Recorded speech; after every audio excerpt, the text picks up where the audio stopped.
కృప కలిగిన మా గొప్ప దేవ, మీ ఏకకుమారుని మా కోసం బలిగా అర్పించిన మీ అపారమైన ప్రేమను బట్టి స్తోత్రాలు. దాన్ని బట్టే మీరు మమ్మల్ని ఎంతగా ప్రేమించారో మాకు అర్థమవుతుంది. మీ ప్రేమను స్వీకరించిన మేము తిరిగి ప్రపంచంలో ఉన్న ప్రతి ఒక్కరిని ప్రేమించాలి అని ప్రేమ వార్తను మాకు అందించినందుకు మీకు స్తోత్రాలు.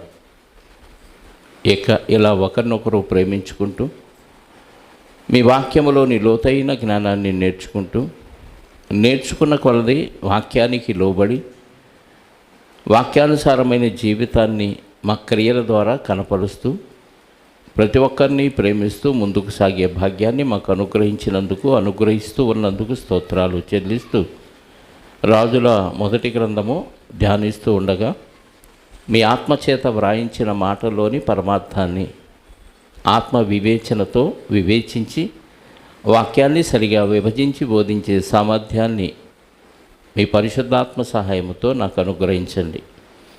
అదే పరిశుద్ధాత్మ సహకారంతో మీ పిల్లలు కూడా వాక్యాన్ని గ్రహించి వాక్యానుసారమైన ఆత్మీయమైన సంగతులు నేర్చుకుంటూ అనేకులకు బోధించే సామర్థ్యాన్ని ప్రతి బిడ్డకు అనుగ్రహించమని మా రక్షకుడు మా పాప విమోచకుడైన క్రీస్తు యేసు యొక్క అమూల్యమైన నామములో ప్రార్థించి అడిగి వేడుకొనుచున్నాను పరలోకపు తండ్రి, ఆమేన్. చేరువచ్చిన మీ అందరికీ ప్రభువైన క్రీస్తు నామములో నా శుభాలు వందనాలు. రాజుల మొదటి గ్రంథం 17వ అధ్యాయం కంప్లీట్ చేసుకున్నాం కదా. ఏలియా గారిని దేవుడు సారెపతు అనే ఊరిలో ఉన్న విధవరాల దగ్గరికి కరువు కాలంలో పంపిస్తాడు. ఆ కరువు కాలం అంతా మరి ఆమె యొక్క ఇంట్లో ఉన్న ఆ పిండి తగ్గలేదు, ఆ బుడ్డిలో ఉన్న నూనె తక్కువ కాలేదు. ఆ కరువు కాలం అంతా ఆ కుటుంబం ప్లస్ ఏలియా గారు అందరూ హ్యాపీగా బతికారు. ఆ కరువు కాలం ఎండింగ్ డేస్లో మరి ఆమె యొక్క కుమారుడు చనిపోయిన పరిస్థితిలో ఉండగా, మరి ఇందుకే వచ్చావా నా బిడ్డని చంపటానికి, నా పాపాలు నాకు జ్ఞాపకం చేసి అని ఆ స్త్రీ ఏలియా గారి దగ్గర బాధపడినప్పుడు ఆ బిడ్డను తీసుకొని వెళ్ళి ఆయనకి ఇచ్చిన రూములో ఆ మంచం మీద పడుకోబెట్టి 3 సార్లు ఆ బిడ్డ మీద పారజేసుకొని ఆ బిడ్డను తిరిగి బ్రతికిచ్చి ఆమెకు అప్పచెబుతాడు. అప్పుడు అంటది, నిజమైన నీవు దైవజనుడు అని ఇప్పుడు నేను గ్రహించాను, తెలుసుకున్నానని చెప్తుంది. అంతటితో 17వ అధ్యాయం కంప్లీట్ అయిపోయింది. ఇప్పుడు 18వ అధ్యాయం మొదటి వచనం నుండి మనం ధ్యానం చేద్దాం. అనేక దినములైన తరువాత 3వ సంవత్సరమందు యెహోవాకు ఏలియాకు ప్రత్యక్షమై, నేను భూమి మీద వర్షము కురిపించబోచున్నాను, నీవు వెళ్ళి ఆహాబును దర్శించమని సెలవీయగా ఆహాబును దర్శించుటకై ఏలియా వెళ్ళిపోయాను. దేవుడు వర్షం కురిపించకుండా, మంచైనా వర్షమైనా కురిపించకుండా దేశంలో క్షామం కలుగజేస్తాననే విషయాన్ని ఏలియా గారి ద్వారా ఆహాబు రాజుకి కబురు చేశాడు ప్రారంభంలో 3 సంవత్సరాల క్రితం. అప్పటి నుంచి ఆహాబు ఏలియా గారిని పట్టుకోవటానికి ట్రై చేస్తున్నాడు. ఎందుకంటే నువ్వు చెప్పటం వల్లే, నీ శాపవచనం వల్లే నా దేశంలో ఈ కరువు తాండవిస్తుంది అనే ఆలోచనతో ఆయన ఉన్నాడు. నా వలన ఈ కరువు వచ్చిందనే ఆలోచన లేదు ఏమాత్రం. దేవుని పిల్లలు దేవునికి కాకుండా అవిధేయులుగా బతికితే అన్ని కరువే, దేవునికి విధేయులుగా బ్రతికితే అన్ని సమృద్ధి. ఈ సూత్రం అప్పటి నుంచి ఇప్పటికీ అమలవుతూనే ఉంది. అప్పటి నుంచి పాత నిబంధనలో కానీ కొత్త నిబంధనలో కానీ అంతా సమృద్ధి అంటే ఎక్స్ట్రాలు ఉండవు. ఏ సమయానికి ఏది కావాలో దేవుడు అవన్నీ సమకూర్చి జరిగిస్తాడు. ఇప్పుడు కూడా ఆ కాలంలో కూడా దేవుని వాక్యానికి లోబడి హృదయపూర్వకంగా దేవుని కట్టడలో విధులు పాటించిన వారికి అంతా సమృద్ధిగా ఇచ్చాడు. ఎవరైతే దేవుణ్ణి విడిచిపెట్టి విగ్రహారాధన వైపు వెళ్ళిపోయారో, ఎవరైతే అన్య దేవతల్ని ఆరాధించారో, వెంటనే ఆ దేశంలో కరువు కానీ తెగులు కానీ ఏదో కీడు ఆ దేశంలో జరిగించాడు దేవుడు. అప్పుడన్నా మారు మనసు పొంది మళ్ళీ దేవుని వైపు తిరుగుతారు అనే ఆలోచనతో. కానీ ఈ ఆహాబు రాజు భయంకరంగా ఆ అన్యురాలైన స్త్రీ అయిన యెజబెల్ని పెళ్లి చేసుకొని భయంకరంగా విగ్రహారాధన వైపు వెళ్ళిపోయాడు.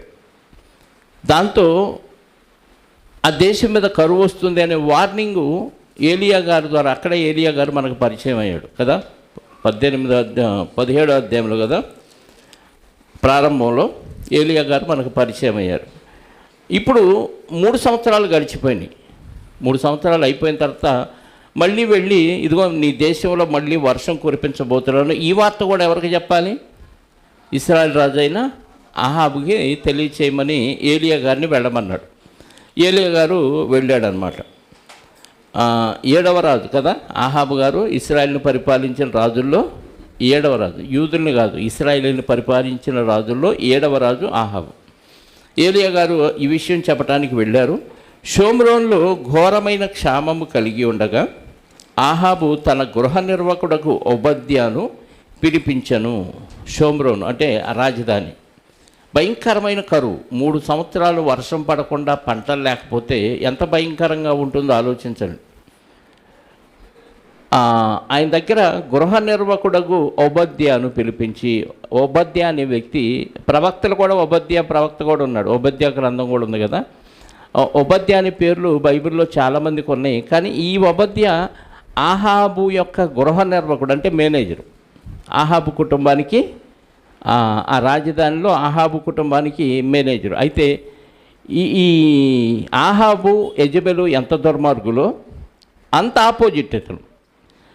నిజంగా ఇలాంటి భక్తులు అరుదుగా ఉంటారు. మనం ఏమనుకుంటామంటే నా చుట్టూ ఉన్న సమాజం బాగాలేదండి, నా చుట్టూ ఉన్న పరిస్థితులు బాగాలేదండి, అందుకే నేను ఇలా అయిపోయానని నింద ఎవరొకళ్ళ మీద మోపటం మనకు బాగా అలవాటు. మనం చేసిన తప్పుకి కారణం ఏంటి అంటే చుట్టూ ఉన్న ఎవరొకళ్ళ మీద నింద మోపటం మనకు బాగా అలవాటు. ఈ ఓబద్యా ఎలాంటి రాజు దగ్గర ఉన్నాడో తెలుసా? భయంకరమైన విగ్రహారాధన సపోర్ట్ చేసిన యెజెబెలు, తన భార్య అయిన యెజెబెలు మాట విని అనేకమైన బలిపీఠాలు కట్టించి విగ్రహారాధన వైపు ఈయన వెళ్ళటమే కాకుండా ఇశ్రాయేలీలందరూ తప్పిపోవటానికి కారణమైన రాజు దగ్గర మేనేజర్గా ఉన్నాడు ఇంట్లో. అలాంటి మేనేజర్ మీద వీళ్ళకి ఏమాత్రం అనుమానం రాలే. ఈయన మంచి భక్తుడు. ఎవరు? ఓబద్యా గారు మంచి భక్తుడు. ఈయన వాళ్ళింట్లోనే మేనేజర్గా ఉంటూ పూర్తిగా వాళ్ళకి సహకరించినట్టుగానే ఉంటున్నాడు. రాజకార్యాలు మిగతావన్నీ చేస్తున్నాడు, కానీ దేవుని కార్యాలు చేస్తున్నాడు. అది విచిత్రం. ఒక పక్క యెజెబెలేమో దేవుని ప్రవక్త, దేవుని కార్యం చేసేవాడు అని తెలిస్తే చంపించేస్తుంది, అంత భయంకరాలు. అలాంటి పరిస్థితుల్లో నేను దేవుని సేవ చేస్తున్నానన్న విషయాన్ని కూడా బయటికి కనపడకుండా సీక్రెట్గా దేవుని కార్యక్రమాలు రాజధానిలోనే ఉంటూ, రాజుగారి దగ్గరే ఉంటూ, రాజుగారి దగ్గర మేనేజర్గా ఉంటూ, రాజుగారికి యెజెబెలుకి తెలియకుండా దైవ కార్యక్రమాలు చక్కగా నిర్వహిస్తున్న మహానుభావుడు, మంచి భక్తుడు. ఈ భక్తుడు పిలిచి, అహాబు ఈ భక్తుడు పిలిచి, ఇదిగో భయంకరమైన క్షామం ఉంది, వర్షం లేదు, నీళ్లు లేవు, పశువులు మనుషులు కొద్ది రోజులు ఇలాగ ఉంటే చచ్చిపోతారు, కాబట్టి మన దేశం అంతా సంచరించి ఎక్కడెక్కడన్నా నీతిదారులు కానీ ఇంకెక్కడన్నా వాటర్ కనపడుతుందేమో చూద్దామని నువ్వు ఒక పక్కకు వెళ్ళు, నేను ఒక పక్కకు వెళ్తానని రాజే స్వయంగా ఓబద్యాను పిలిచి చెరొక పక్కకు వెళ్ళి వెతుకుదాం దేశమంతా అని పిలుపునిచ్చాడు. 3వ వచనమే, అహాబు తన గృహ నిర్వాహకుడు ఓబద్యాను పిలిపించను. ఈ ఓబద్యా యెహోవా యందు భయభక్తులు గలవాడై, చూసారా, ఈ యెహోవా యందు భయభక్తులు గలవాడై యెజెబెలు యెహోవా ప్రవక్తలను నిర్మూలన చేయుచుండగా గుహలో 50 మందిగాను 100 దాని అన్నపానములు దాచి అన్నపానములు ఇచ్చి వారిని పోషించను. ఏమంటే రాజుగారి దగ్గర మేనేజర్గా ఉంటూ యెజెబెలు ఏం చేస్తుంది? యెహోవా ప్రవక్త పలానోడు అనగానే చంపించేస్తుంది. అర్థమైందా? ఆమెకు తెలియకుండా, రాజుగారికి తెలియకుండా 2 గుహల్లో, ఒక గుహలో 50 మందిని, ఒక గుహలో 50 మందిని ఈయన దాచిపెట్టి ఈయన కష్టార్జితంలో నుంచి, ఈయన జీతంలో నుంచి వాళ్ళకి అన్నపానాలు ఇచ్చి పోషిస్తున్నాడు. అంటే వీళ్ళు బయట కనపడకుండా, యెజెబెలు కనపడితే చంపేసిద్ది. యెహోవా ప్రవక్త అని తెలిస్తే చాలు 100 మంది ప్రవక్తలను దాచిపెట్టాడు ఈయన. ఎక్కడుంటూ? అహాబు దగ్గర ఉంటూనే అహాబుకు తెలియకుండా, యెజెబెలుకు తెలియకుండా దేవుని యందు భయభక్తులు కలిగి ఎంత చక్కగా 100 మంది ప్రవక్తలను పోషిస్తున్నాడు ఆ పరిస్థితులు. ఇది చదవగానే నాకు బైబిల్లో ఒక వ్యక్తి గుర్తొచ్చారు. ఒకసారి లూకాసు వార్త 8వ అధ్యాయంలో కొంతమంది స్త్రీలు ఉన్నారు. ఆ స్త్రీలలో ఒక ఆమె ఉంది, యోహన్నా ఆమె పేరు. కొంతమంది స్త్రీలు యేసుక్రీస్తు వారిని వెంబడిస్తూ వాళ్ళకున్న సంపదలో యేసుక్రీస్తు వారికి పరిచర్య చేస్తూ ఉన్నారు. అందులో మగ్దలేని మరియా ఉంది, మరొక స్త్రీ ఉంది. ఒకసారి ఆ స్త్రీ పేరు యోహన్న. 8వ అధ్యాయము లూకాసు వార్త 2వ వచనం చదవండి ఒకసారి. 12 మంది శిష్యులను, అపవిత్రాత్మలను, వ్యాధులను పోగొట్టబడిన కొందరు స్త్రీలను, అనగా 7 దెయ్యములు వదిలిపోయిన మగ్దలేనే అనబడిన మరియయు, హేరోదు యొక్క గృహ నిర్వాహకుడగు కూజా భార్యయగు యోహన్నయు. ఈమెవరు? యూదుల్ని పరిపాలిస్తున్న హేరోదు దగ్గర పనిచేస్తున్న మేనేజరు, గృహ నిర్వాహకుడు. ఈ ఒబద్య ఎవరు? గృహ నిర్వాహకుడు. అక్కడ గృహ నిర్వాహకుడు. ఈ హేరోదు దగ్గర, హేరోదుకి ఈయనకి యేసుక్రీస్తు వారికి అసలు పడదు, కానీ హేరోదు దగ్గర ఉంటూ వాళ్ళ ఆయన అక్కడ పనిచేస్తుంటే వాళ్ళ ఆయన సంపాదన తీసుకొచ్చి యేసుక్రీస్తు వారి వెంట తిరిగి యేసుక్రీస్తు వారికి శిష్యులకి పరిచర్య చేస్తుంది ఆ సొమ్ముతో కదా. హేరోదు దగ్గర ఉంటున్న గృహ నిర్వాహకుడు కూజా యొక్క భార్య అయిన యోహన్నయు. అంటే ఇది చదవగానే ఏం గుర్తొచ్చేసింది అంటే, మనం ఏ పరిస్థితుల్లో ఉన్నా, మనకు అననుకూల పరిస్థితిలో ఉన్న మన మనసు దేవుని మీద ఉంటే ఖచ్చితంగా దేవుని కార్యాలు చేయొచ్చు అనటానికి రుజువు ఇవి. ఎవరొకళ్ళ మీద నిందేసి నేను అలా అయిపోవటానికి వాడు కారణం వీడు కారణం అని మనం తప్పించుకోవటానికి చెప్పే సాకులే. అప్పుడు దేవుడు మనల్ని ఏం ప్రశ్నిస్తాడో తెలుసా? బైబిల్లో ఇదిగో ఈ భక్తుల గురించి మీకు తెలియజేసింది ఎందుకో తెలుసా? ఈ భక్తులు క్లిష్ట పరిస్థితుల్లో ఉండగా దేవునికి వ్యతిరేకంగా అయిన రాజులు పరిపాలిస్తున్న కాలంలో కూడా దేవుని యందు భయభక్తులు కలిగి దేవునికి ఎంత పరిచర్య చేశారో ఇలాంటి భక్తుల చరిత్ర చదివినప్పుడు మీకు అర్థం కాలేదా? రేపు క్వశ్చన్ వేస్తే దేవుడు మనం ఏం చెప్పాలి చెప్పండి? ఎవరొకళ్ళ మీద నిందేసి మనం చెడిపోవటానికి ఆళ్ళు కారణం వీడు కారణం అని నింద వేయకూడదు. నువ్వు ఏ పరిస్థితిలో ఉన్నా దేవుని కార్యక్రమాలు చేయొచ్చు. మనకి ఉదాహరణకి సమూయేలు గారు పెరిగిన వాతావరణం ఎలాంటిది? ఏలీ కుమారులు మంచోళ్ళ చెడ్డోళ్ళు. భయంకరులుగా ఉన్న ఏలీ కుమారులు ఉన్న పరిస్థితుల్లో వాళ్ళ దగ్గర పెరిగాడు బాలుడిగా ఉన్నప్పటి నుంచి. కానీ వాళ్ళ లక్షణాలు ఏమీ ఆయన అలవాటు చేసుకోలేదు. అంటే భయంకరంలో ఉన్న పరిస్థితుల్లో కూడా వాళ్ళ మధ్య పెరిగినా కానీ మనం భయభక్తులు కలిగి ఉంటే మనం సపరేట్గానే ఉంటాం, ప్రత్యేకించబడిన వారుగానే ఉంటాం. అలాంటి వాడు ఈయన ఒబద్య. దేవుని యందు భయభక్తులు కలిగి ఉన్నాడు. ఆయన యెజెబెలు యెహోవా ప్రవక్తలను నిర్మూలన చేయుచుండగా గుహలో 50 మందిగాను 100 గాను దాచి అన్నపానములిచ్చి వారిని పోషించాను.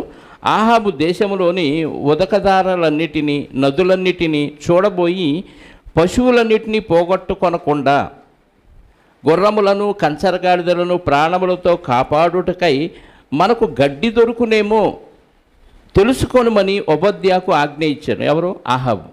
గడ్డి ఏమన్నా దొరికిద్దామో, ఉదకదారులు ఏమన్నా కనపడతామో వెతుకు ఒకసారి అని ఆజ్ఞ ఇచ్చాడు. కాబట్టి వారు దేశమంతటా సంచరింపవలనని చెరియొక పాలు తీసుకొని ఆహాబు ఒంటరిగా ఒకవైపునకును ఒబద్య ఒంటరిగా ఇంకొక వైపునకు వెళ్ళింది. దేశమంతా తిరుగుదామని ఒకవైపు ఆహాబు వెళ్ళిపోయాడు, ఒకవైపు ఒబద్య గారు వెళ్ళిపోయారు. అలా వెతుకుతూ ఉన్న సమయంలో ఒబద్య మార్గమును పోవుచుండగా దేనికి వెళుతున్నాడు? గడ్డి ఏమన్నా కనపడిద్దాము, ఉతకదారులు ఏమన్నా నీటి ఆచూకి ఆనవాళ్ళు ఏమన్నా దొరికిద్దామని వెతుకుతూ ఒబద్య గారు వెళుతుండగా ఏలియా అతన్ని ఎదుర్కొన్నాను. ఏలియా గారు ఎదురయ్యాడు. ఒబద్య అతన్ని ఎరిగి నమస్కారం చేసి, నా ఏలినవాడవైన ఏలియావు నీవే కదా అని అడుగగా గుర్తుపట్టేశాడు. ఎవరు? ఒబద్య గారు ఏలియా గారిని గుర్తుపట్టి, నా ఏలినవాడవైన ఏలియావు నీవే కదా అని డౌట్గా క్వశ్చన్ అడిగితే, అవును నేనే అని చెప్పి, నీవు నీ ఏలినవాని దగ్గరకు పోయి ఏలియా ఇచ్చట ఉన్నాడని తెలియచేయమని. అంటే రాజు దగ్గరికి వెళ్ళి ఏలియా పలానా చోట ఉన్నాడు అని తెలియజేయి అనగానే ఈయనకి వెన్నులో వణుకు పుట్టింది. ఎందుకంటే ఈయన ఎప్పుడైతే నీ దేశంలో నేను చెప్పే వరకు వర్షమైనా మంచైనా పడదో అని ఎప్పుడైతే రాజుగారి దగ్గర చెప్పి వెళ్ళిపోయాడో అప్పటి నుంచి రాజుగారంట ఈ ఏలియా గారు ఎక్కడ దొరుకుతాడా అని ప్రతి దేశానికి ప్రతి ప్రాంతానికి వాంటెడ్ పర్సన్గా ఈయన్ని హిట్ లిస్ట్లో పెట్టేశాడు. ఏలియాని ఎవడైనా పట్టిస్తే వాడికి బహుమానం అని అన్ని ప్రాంతాలకి వర్తమానం పంపించేశాడు. కానీ ఎవ్వరూ ఆయన ఆచూకీ చెప్పలేకపోయారు. అంటే అప్పటి నుంచి ఏలియా కోసం ఆహాబు వెతికిస్తూ ఉన్నాడు. అలాంటి పరిస్థితిలో ఏలియా పలానా చోట ఉన్నాడని ఒబద్యాకి ఏలియా గారే చెప్పాడు. చెబితే ఆయన వణికిపోయాడు. అందుకు ఒబద్య, నేను చావవలనని నీ దాసుడైన నన్ను అహాబు చేతికి నువ్వు అప్పగించగలనా? నన్ను చంపుతావా ఏంటి? ఆయన చేతికి అప్పగిస్తావేంటి అంటున్నాడు. ఏంటి కారణం అంటే, నేను చేసిన పాపమేమి? నీ దేవుడైన యెహోవా జీవముతోడు నిన్ను చిక్కించుకొనవల్లని నా ఏలినవాడు దూతలను పంపించని జనం ఒకటైనను లేదు, రాజ్యం ఒకటైనను లేదు. నిన్ను వెతకటానికి అన్ని రాజ్యాలకి వర్తమానం పంపించాడు, అన్ని జనాలకి వర్తమానం పంపించాడు. అన్ని రాజ్యాల్లో నిన్ను వెతకటానికి కబురు వెళ్ళిపోయింది. ఇలాంటి పరిస్థితుల్లో నేనేం పాపం చేశానయ్యా, నన్ను పోయి ఏలియా పలానా చోట ఉన్నాడని కబురు చెప్పమంటావేంటి ఆహాబుతో అని బాధపడుతున్నాడు. ఎందుకంటే అతడు ఇక్కడ లేడనియు అతని చూడలేదనియు వారు ఆయా జనముల చేతనో రాజ్యముల చేతనో ప్రమాణము చేయించుచూ వచ్చిరి. మేము ఎవరం చూడలేదని ఒట్టు అని ఒట్లు పెట్టేస్తున్నాడు ఆహాబు. ఏ దేశంలోనైనా ఏ ప్రాంతంలోనైనా మాకు ఏలియా కనపడలేదు అని ఒట్టు చెప్పండి, ఒట్టేసి చెప్పండి అని వాళ్ళ దేవతల మీద దేని మీద ఒట్టేసి చెప్పించుకుంటున్నాడు. అలాంటి అన్ని ప్రాంతాల్లోకి ఈ వర్తమానం వెళ్ళిపోయింది. అయితే నీవు నీ ఏలినవాని చెంతకు పోయి ఏలియా ఇచ్చట ఉన్నాడని చెప్పుమని నాకు ఆజ్ఞ ఇచ్చుచున్నావే. ఆయన దగ్గరికి వెళ్ళి ఏలియా పలానా చోట ఉన్నాడని చెప్పమని నాకు ఆజ్ఞిస్తున్నావే. ఎందుకంటే అయితే నేను నీ యొద్ద నుండి పోవు క్షణమందే యెహోవా ఆత్మ నాకు తెలియని స్థలములకు నిన్ను కొనిపోవును. అప్పుడు నేను పోయి ఆహాబునకు వర్తమానం తెలియచెప్పిన తరువాత నీవు అతని కనబడని ఎడల అతడు నన్ను చంపివేయును. అలాగున ఆజ్ఞ ఇవ్వద్దు. నీ దాసుడైన నేను బాల్యము నుండి యెహోవా యందు భయభక్తులు నిలిపినవాడను. అయ్యా దయచేసి చెప్పచ్చు. నేను వెళ్ళి ఏలియా ఇక్కడ ఉన్నాడు అని చెప్పగానే దేవుని ఆత్మ వచ్చి నిన్ను ఇక్కడ నుంచి మరొక ప్రాంతానికి కొనిపోయిద్ది. ఆహాబు వస్తాడు, ఏడి ఇక్కడ ఏలియా ఉన్నాడు అన్నావుగా, ఏడి అని అడుగుతాడు. నువ్వు కనపడకపోతే నన్ను చంపేస్తాడు. కాబట్టి దేవుని ఆత్మ నిన్ను దాచిపెడతాడు. ఈ సందర్భం వాస్తవంగా అంతకుముందు జరగలేదు. అంతకుముందు ఎప్పుడు అంటే ఏలియా గారు ఈ 3 సంవత్సరాలు ఆహాబు చేతికి చిక్కలేదంటే ఆయనకి ఏమర్థమైంది? ఓబద్యా గారికి దేవుడు దాచిపెడుతున్నాడు. ఆత్మ సహాయముతో ఏలియా గారిని ఎవరికీ కనిపించిన ప్రాంతానికి తీసుకెళ్తున్నాడు. కాబట్టి ఈయన దొరకట్లేదు అనేది అర్థమైంది. ఆల్రెడీ ఇలాంటి ఆలోచన ఈయనకుంది. వాస్తవంగా ఇది 2వ రాజుల 2వ గ్రంథంలో ఇది జరిగింది. ఎందుకంటే ఏలియా గారు చివరి రోజున ఆయన అగ్నిరథాలతో విభాగింపబడి ఆరోహణమై వెళ్ళిపోయిన సందర్భం మనకి రాజుల 2వ గ్రంథంలో కనపడుతుంది. అంటే ఇది తెలియకముందే ఈయనకి ఏమర్థమైందంటే దేవుడే దాచిపెడుతున్నాడు ఆత్మసహాయంతో. కాబట్టి నువ్వు ఇక్కడ ఉన్నావని నేను కబురు చెప్పేలోపు ఆత్మ ఇంకో చోటకు తీసుకెళ్తాడు. కాబట్టి ఆయన వచ్చి నన్ను చంపేస్తాడు. వద్దయ్యా దయచేసి, నేను చాలా భక్తుడిని, చిన్నప్పటి నుంచి మంచి భక్తుడిని అని ఒక విషయాన్ని అక్కడ రుజువు చేస్తున్నాడు. ఎంత భక్తుడినో అనే దానికి ఎగ్జాంపుల్ చెప్తున్నాడు. నేను బాల్యము నుండి యెహోవా యందు భయభక్తులు నిలిపిన వాడను. యెజెబెలు యెహోవా ప్రవక్తలను హతము చేయుచుండగా నేను చేసినది నా ఏలిన వాడవైన నీకు వినపడినది కదా. యెజెబెలు ఏం చేస్తుందంట? యెహోవా ప్రవక్తల్ని చంపుతూ. ఏమంటే నిజంగా ఈ ఇశ్రాయేలీయులకి దేవుడు యెహోవా. ఎప్పుడైతే విడిపోయారో, విడిపోయినా కానీ కాస్త కోస్త భయభక్తులు కలిగి ఉన్నారు దేవుడు అంటే. ఈ యెరోబాము కంటే భయంకరుడుగా కనపడుతున్నాడు ఆహాబు. అసలు పూర్తిగా యెహోవాని విసర్జించి అన్య దేవతలను ఆరాధించే స్థితిలోనికి వెళ్ళిపోయారు. అన్య దేవతలకు బలిపీఠాలు కట్టాడు. ఇదంతా ఎందుకు జరిగిందా అంటే యెజెబెలు వలన జరిగింది. దేవుడు అన్ని జనుల్లో ఎవరిని చేసుకోవద్దు, ఇశ్రాయేలుని పరిపాలించే రాజు ఆ జాతిలోనే చేసుకోవాలి, అన్యుల్లో ఎవరిని మీరు చేసుకోకూడదు. ఎందుకంటే చేసుకుంటే మీరు మీ భక్తిని విడిచిపెట్టి అన్య దేవతల తట్టు మీ భార్యలు మిమ్మల్ని తిప్పుతారు. కాబట్టి అన్య స్త్రీలను మీరు వివాహం చేసుకోవద్దని ద్వితీయోపదేశకాండం 17:17లో చెప్పాడు. అయితే ఈయన భయంకరంగా అన్య రాజుని చేసుకున్నాడు. తూరు రాజు అంట. ఆయన తూరు ప్రాంతాన్ని పరిపాలించి ఒక రాజుని చంపేసి, యెజెబెలు తండ్రి అంటే చరిత్రకారులు చెప్పిన విషయం ఇది. యెజెబెలు తండ్రి తూరును పరిపాలించి ఒక రాజుని చంపి, ఈయన వాస్తవంగా బయలుదేవతను పూజించే ఒక పూజారి యెజెబెలు యొక్క తండ్రి. అలాంటి వాడు తూరు రాజుని చంపేసి ఈయన రాజు అయిపోయి 32 సంవత్సరాలు ఆ రాజ్యాన్ని పరిపాలించాడంట. ఆయన ఎంత భయంకరుడు అంటే ప్రజల్ని ఏమి పట్టించుకోకుండా ఈ దేవతల కోసం అవసరమైతే మనుషులను కూడా నరబలిచ్చే అంత దుర్మార్గుడుగా ప్రవర్తించాడు. సేమ్ లక్షణాలు పుణికిపుచ్చుకున్న కూతురు యెజెబెలు. తండ్రి అడుగుజాడల్లో నడుస్తూ బయలుదేవతలు అంటే పడి చచ్చిపోద్ది, యెహోవా భక్తులు యెహోవా ప్రవక్తలు అంటే భయంకరమైన అసహ్యం, భయంకరమైన కోపం, ద్వేషం. అందుకే బయలు ప్రవక్తల ముందు యెహోవా ప్రవక్తలు ఎవరైనా కనిపిస్తే చంపేయండి అని ఆజ్ఞ జారీ చేసింది. రాజే అంటే పేరుకి ఆహాబు రాజే, కానీ పరిపాలన అంతా అమ్మగారిది. అమ్మగారు సంతకం చెయ్యదు, కానీ అయ్యగారి చేత సంతకం చేయించేది యెజబెలు. అలాంటి దుర్మార్గపు స్థితిలో ఉన్నప్పుడు ఈ ఓబద్యా గారు చక్కగా 100 మంది ప్రవక్తల్ని దాచిపెట్టాడు. రెండు గుహల్లో, ఒక గుహలో 50 మందిని, ఒక గుహలో 50 మంది దాచిపెట్టింది కాక ఈయన సంపాదనతో వాళ్ళు పోషిస్తూ ఉన్నాడు ఈ కరువు కాలంలో. అది విచిత్రం, రాజుగారికి యెజబెలుకి ఏమాత్రం తెలియకుండా. కాబట్టి ఇదిగో ఈ సంగతి నీకు తెలుసు కదయ్యా ఏలియా, నేను ఎంతమంది భక్తుడినో నీకు అర్థమైంది కదా అని 13వ వచనంలో చెప్తూ, నీకు వినబడినది కాదా, నేను యెహోవా ప్రవక్తల్లో 100 మందిని గుహ 50 మంది చొప్పున దాచి అన్నపానములిచ్చి వారిని పోషించితిని. ఇప్పుడు ఆహాబు నన్ను చంపునట్లుగా నీ ఏలువాని దగ్గరకు నువ్వు పోయి ఏలియా ఇచ్చట ఉన్నాడని చెప్పుమని నీవు నాకు ఆజ్ఞ ఇచ్చుచున్నావే అని మనవి చేయగా, ఏలియా, ఎవని సన్నిధిని నేను నిలవబడి ఉన్నానో ఇశ్రాయేలు దేవుడైన యెహోవా జీవముతోడు నిజముగా ఈ దినమున నేను ఆహాబును దర్శించుదునని చెప్పుచున్నానని. ఇప్పుడు ఖచ్చితంగా చెప్పాడు, ఎవరి సన్నిధిని నేను నిలబడి ఉన్నానో ఆ దేవుని తోడు నేను ఖచ్చితంగా ఈరోజు ఆహాబుని చూస్తాను అని చెప్పగానే ఈయన ఖచ్చితంగా చెప్పిన చోటే ఉంటాడని ఒక నమ్మకం కలిగింది ఓబద్యా గారికి. కలగ్గానే వెళ్ళిపోయాడు. అంతటా ఓబద్యా ఆహాబును ఎదుర్కొనబోయి ఆ వర్తమానము తెలియచేయగా ఏలియాను కలుసుకొనుటకై ఆహాబు బయలుదేరాడు. చిక్కావరా, బలే దొరికావులే, నీ అంతటి నువ్వే నా వల్ల పడ్డావు అనుకున్నాడేమో. ఎప్పుడైతే ఓబద్యా అంటే మంచి నమ్మకం కదా ఆహాబుకి, వెళ్ళిపోయి ఏలియా గారు పలానా చోట ఉన్నాడు నేను చూశాను అని అనగానే పరుగున వచ్చేసాడు. రాగానే 17వ వచనం, ఆహాబు ఏలియాను చూచి, ఇశ్రాయేలు వారిని శ్రమ పెట్టువాడవు నీవే కావా అని అతనితో అనగా, ఇశ్రాయేలు వారిని శ్రమ పెడుతున్నా అంట ఏలియా గారు. ఎలా? నీ వల్లే కదా కరువు వచ్చింది, నువ్వు చెప్పావు వచ్చి ఈ దేశంలో మంచైనా వర్షమైనా పడదు అని. ఇశ్రాయేలీలందరూ ఈరోజు తిండి తిప్పలు లేకుండా, నీరు లేకుండా ఇలా దౌర్భాగ్యంగా బతకటానికి కారణం ఎవరు? నువ్వు చెప్పిన మాట వల్లనే ఈ దరిద్రం వచ్చింది. కాబట్టి ఇంత శ్రమ ఇశ్రాయేలీలందరికీ కలగటానికి కారణం నీవే కాదా అని ఏలియా గారిని అంటున్నాడు. రివర్స్ అన్నమాట. వాస్తవంగా జరిగిందేంటి?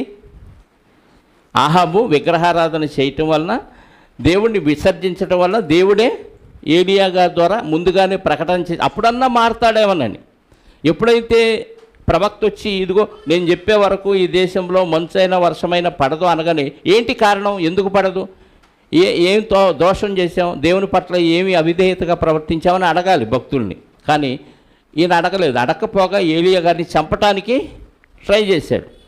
ఇప్పుడు దొరికాడు కదా, అసలు ఇశ్రాయేలీని శ్రమ పెట్టేవాడు నువ్వే కదా అని ఏలియా గారితో అంటున్నాడు ఆహాబు. అప్పుడు ఆహాబు ఏలియా గారు ఏమంటున్నాడు, నేను కాను, యెహోవా అన్ని ఆజ్ఞలను గైకొనక బయలుదేవతను అనుసరించు నీవును నీ తండ్రి ఇంటి వారును ఇశ్రాయేలు వారిని శ్రమ పెట్టువారై ఉన్నారు. నీవు మీ నాన్న ఇశ్రాయేలు వారిని శ్రమ పెట్టేవారు, దేవుణ్ణి విడిచిపెట్టి బయలుదేవతను అనుసరిస్తున్నారు. మీ వలన ఈ దరిద్రం వచ్చింది, ఈ కరువు రావటానికి కారణం మీరు, మీ నాన్న, మీ పితరుడు అని ఏలియా గారు చెప్పారు.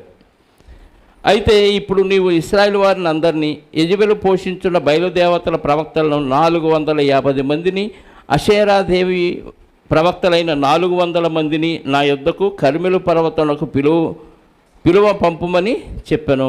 ఇంక ఎన్నొద్దు, ఇప్పుడే ఫైనల్గా తేల్చుకుందాం. నీ దగ్గర 850 మంది ప్రవక్తలు ఉన్నారు కదా, 450 మంది ఏమో బయలుదేవతల ప్రవక్తలు 450 మంది, అషేరా దేవిని పూజించే ప్రవక్తలు 400 మంది. అంటే మొత్తం ఎంతమంది ప్రవక్తలు ఉన్నారు నీ దగ్గర? ఏమంటే 850 మంది ప్రవక్తలను ఇశ్రాయేలు దేశంలో యెహోవా బిడ్డల మధ్య యెజబెలు పోషిస్తూ యెహోవా ప్రవక్తలను చంపిస్తున్న రోజులవి. అంటే నిజమైన దేవుని ప్రవక్తని నేను అని ధైర్యంగా చెప్పుకోలేని దుస్థితిలో ఉన్న రోజులవి. అలాంటి పరిస్థితుల్లో 850 మంది ప్రవక్తలు ఉన్నారన్న విషయం ఎవరికి తెలిసింది? ఏలియా గారికి తెలిసింది. ఇప్పుడు పోటీ పెడదాం, నీ దేవుడు గొప్ప, నీ దేవతలు గొప్ప, యెహోవా దేవుడు గొప్ప తేల్చుకుందామని ఒక పోటీని ఏర్పాటు చేస్తూ, నీ దగ్గర ఉన్నారు కదా బయలుదేవతలు పూజించే 450 మంది, అషేరా దేవుని పూజించే వాళ్ళు పూజించేవాడు కూడా కాదు, ప్రవక్తల వాళ్ళు. పూజించే వాళ్ళ సంఖ్య చాలా ఉంది, వీళ్ళు కేవలం ప్రవక్తలు. అంటే ఆ దేవత ప్రవచిస్తే వీళ్ళు ప్రకటనలు చేసేవాళ్ళు, ఆ దేవత తరపున పూజారులుగా భావించేవాళ్ళు. 850 మంది ప్రవక్తలను తీసుకొనిరా, ఎక్కడికి? కర్మెలు పర్వతానికి తీసుకొనిరా. ఆహాబు ఇశ్రాయేలు వారందరి యొద్దకు దూతలను పంపి ప్రవక్తలను కర్మెలు పర్వతమునకు సమకూర్చను. తేల్చుకుందాం అన్నాడు. ఓకే, పోటీకి సిద్ధమైపోయాడు. ఎవరు? ఆహాబు. 21వ వచనం. ఏలియా జనులందరి దగ్గరకు వచ్చి, ఎన్నాళ్ళ మటుకు మీరు 2 తలంపుల మధ్య తడబడుచుందురు? యెహోవా దేవుడైతే ఆయనను అనుసరించుడి, బయలుదేవుడైతే వాని అనుసరించుడని ప్రకటన చేయగా జనులందరూ అతనికి ప్రత్యుత్తరముగా ఒక్క మాట అయినను పలుకకపోయిరి.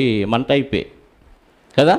నువ్వు వాక్యానికి లోబడితే వాక్యానుసారంగా బతుకు, లేదా లోకంలో కలిసిపోయి హ్యాపీగా ఎంజాయ్ చేస్తానంటే లోకంలో హ్యాపీగా ఉండు అంటే మేము ఇటు ఉంటాం అటు ఉంటాం. 50-50 బ్యాచ్ అన్నట్టుగా తలలోపుతారు, ఎవరు సైలెంట్గా ఉంటారు తప్ప ఒక్కడ కూడా మేము వాక్యాన్నే అనుసరిస్తాం, ఇక్కడ నుంచి జరిగిపోయిన పొరపాట్లు ఏవో జరిగిపోయినాయి అవన్నీ వదిలేయండి, ఇక్కడ నుంచి కరెక్ట్గా ఉంటామని ఎవరైనా ఏ రోజైనా ఒక మాట అన్నా చెప్తారా?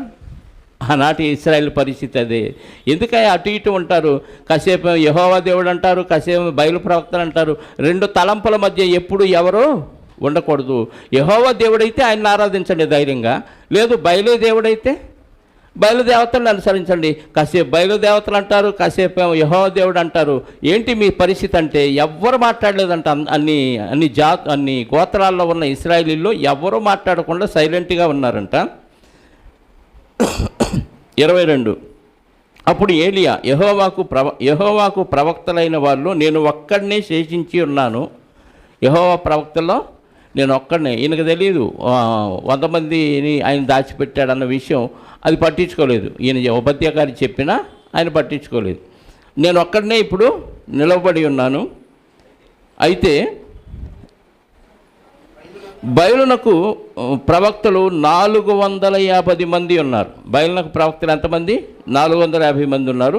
మాకు 2 ఎడ్లని ఇయ్యండి, వాళ్ళందరికీ ఒక ఎద్దు, నాకు ఒక్కడికి ఒక ఎద్దు ఇవ్వండి. 2 ఎడ్లను ఇయ్యండి. వాటిలో ఒకదాన్ని కోరుకొని దాన్ని తొనకలుగా చేసి క్రింద అగ్ని ఏమీ వేయకుండానే దాన్ని కట్టెల మీద ఉంచాలి. పోటీ ఏంటో తెలుసా? ముక్కలు చేయండి, దాన్ని పేర్చండి, కట్టెల మీద పేర్చండి, ఆ మాంసాన్ని కట్టెల మీద పేర్చండి, కింద మంట పెట్టకూడదు. మీరు ప్రార్థన చేయండి మీ దేవతకి. మీ దేవత అగ్ని కురిపించి ఆ కట్టెలను మండించి ఆ దహన బలి మాంసాన్ని బూడిచ్చేయాలి. ఇది పోటీ. నేను ఒక ఎద్దుని ఖండించి కట్టెలు పేర్చి నేను కూడా ప్రార్థన చేస్తాను, నా దేవుడు అగ్ని కురిపించి అవి మండిస్తే నా దేవుడు గొప్ప, మీ దేవతలు అగ్ని మండించి కురిపిస్తే మీ దేవతలు గొప్ప. ఈ పోటీకి ఓకేనా అంటే ఓకే అన్నారు. సరే, మీరు ఎక్కువ మంది ఉన్నారు కదా, మొదటి ఛాన్స్ మీకే ఇస్తున్నానని మీరే కోరుకోండి. ఎద్దును కూడా మీరే సెలెక్ట్ చేసుకోండి. 2 ఎద్దుల్లో ఏ ఎద్దు కావాలో కూడా మీరే సెలెక్ట్ చేసుకోండి అని వాళ్ళకే అవకాశం ఇచ్చాడు. మాకు 2 ఎడ్లని వాటిలో ఒకదాన్ని కోరుకొని తొనకలుగా చేసి క్రింద అగ్ని వేయకుండానే దాన్ని కట్టెల మీద ఉంచవలను. 2వ ఎద్దును నేను సిద్ధము చేసి క్రింద అగ్ని ఏమీ వేయకుండానే దాన్ని కట్టెల మీద ఉంచుదును. తరువాత మీరు మీ దేవత పేరును బట్టి ప్రార్థన చేయుడి, నేనైతే యెహోవా నామమును బట్టి ప్రార్థన చేయుదును. ఏ దేవుడు కట్టెలను తగులబెట్టుట చేత తన్ను ప్రత్యుత్తరం ఇచ్చునో ఆయనే దేవుడిని నిశ్చయించుదాము రండని ఏలియా మరలా జనులతో చెప్పగా జనులందరూ ఆ మాట మంచిదని ప్రత్యుత్తరం ఇచ్చిరి. ఏ దేవుడు అగ్ని చేత కట్టెలను తగలబెడతాడో ఆయనే నిజమైన దేవుడు, మిగతా అన్నీ డూప్లికేట్ అని మీరు కన్ఫర్మ్ చేసుకోవచ్చు అంటే ఇది బాగుంది అన్నారు. అప్పుడు నోరు తెరిచారు జనులు. 2 తలంపుల మధ్య ఉంటారు ఎందుకు, అటన్నా ఇటన్నా ఉండండి అన్నప్పుడేమో సైలెంట్గా ఉన్నారు. ఈ పోటీ చెప్పగానే ఇదేదో మనకి కత్తి బలం ఇచ్చేటట్టు ఉందనుకొని ఇది బాగుందని అప్పుడు నోరు తెరిచారు. 25వ వచనం. అప్పుడు ఏలియా బయలు ప్రవక్తలను పిలిచి, మీరు అనేకులై ఉన్నారు కనుక మీరే మొదట ఎద్దును కోరుకొని సిద్ధము చేసి మీ దేవత పేరును బట్టి ప్రార్థన చేయుడి. మీరు చాలామంది ఉన్నారు కాబట్టి మొదటి ఎద్దుని మీరే కోరుకోండి, మీ దేవతల పేరును బట్టి మీరు ప్రార్థన చేయండి, ప్రారంభించండి మీరే అని చెప్పాడు. అయితే మీరు అగ్ని ఏమీ క్రింద వేయవద్దని చెప్పగా, మళ్ళీ ఏదో నిప్పంటిస్తారేమో కింద మ్యాజిక్ చేస్తారేమో, అది అలాంటి ఏమీ వద్దని చెప్పగా వారు తమకు ఇయ్యబడిన ఎద్దును తీసుకొని సిద్ధము చేసి, అంటే ముక్కలుగా కోసేసి ఉదయం మొదలుకొని మధ్యాహ్నం వరకు మా ప్రార్థన వినుమని బయలు పేరును బట్టి ప్రార్థన చేసిరి కానీ ఒక్క మాట అయినను ప్రత్యుత్తరం ఇచ్చువాడు ఎవడును లేకపోగా. ఎందుకు? ఆ దేవుళ్ళు కాదు కదా, వీళ్ళు తయారు చేసుకున్న దేవతలు బొమ్మలు అవే తప్ప నిజంగా శక్తిమంతుడైన దేవుడు కాదు. అర్థమవుతుందా? నువ్వు ఏ బొమ్మన్నా చేసుకో, ఏ ఆకారాన్నా చేసుకో, నీ మైండ్లో పుట్టిన దేన్నైనా దేవుడిగా భావించు, కానీ నీకు సమాధానం రాదు. ఎందుకు? మనిషి మట్టి మెదడులో నుంచి వచ్చిన ఊహా చిత్రాలు అవన్నీ. వాటి గురించి ఏదన్నా నిబంధన రాయాలంటే మనుషులే రాయాలి. కానీ ఇది సర్వశక్తుడైన దేవుడు ఏర్పాటు చేసిన గ్రంథం కాబట్టి దేవుడే మనుషులను ప్రేరేపించి ఆ కట్టడలో విధులు ఆయనే రాయించాడు.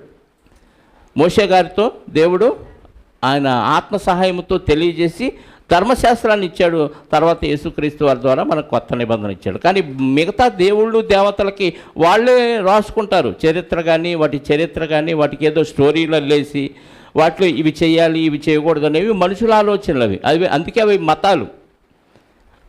మతాలు. ఇది మార్గం, దేవుని సన్నిధికి చేరటానికి మార్గం బైబిల్. కొత్త నిబంధన కానీ పాత నిబంధన కానీ.